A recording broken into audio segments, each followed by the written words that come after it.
Hi, I am Dr. Ruchi Garg, Senior Consultant in Obs and Gynae at Cloudnine Hospital, Gomti, Nagar, Lucknow.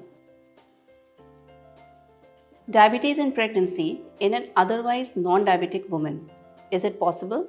Yes. How does it develop? How does it affect your baby? And how is it managed? Well, diabetes is a lifestyle disease. So even if you are a non-diabetic woman, but during pregnancy, there is a stress on your body. So these diseases tend to depict themselves.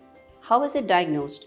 During your routine visit to the obstetrician, you will undergo basic simple tests for blood sugar, namely the glucose challenge test, the GCT, or the glucose tolerance test called the OGTT.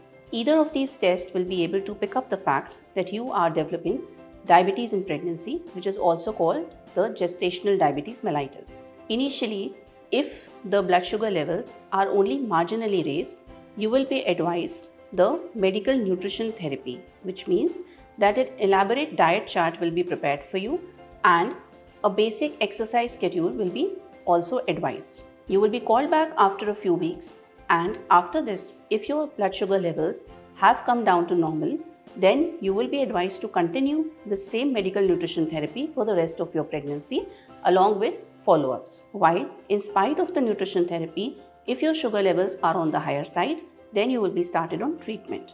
A word about treatment of diabetes in pregnancy. Insulin is the mainstay of treatment because it does not affect the baby in uterus, while all the other medications which are recommended for diabetes in non-pregnant women are not advised during pregnancy because they can affect your baby.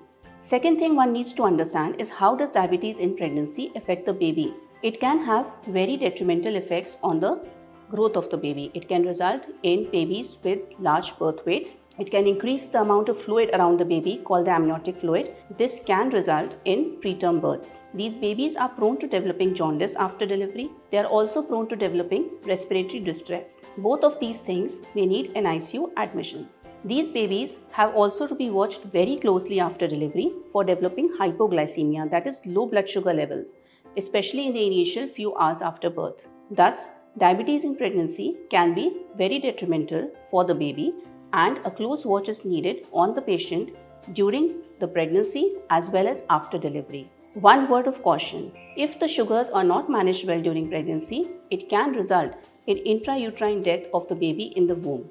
So, this is to be taken seriously and the doctor's advice has to be followed.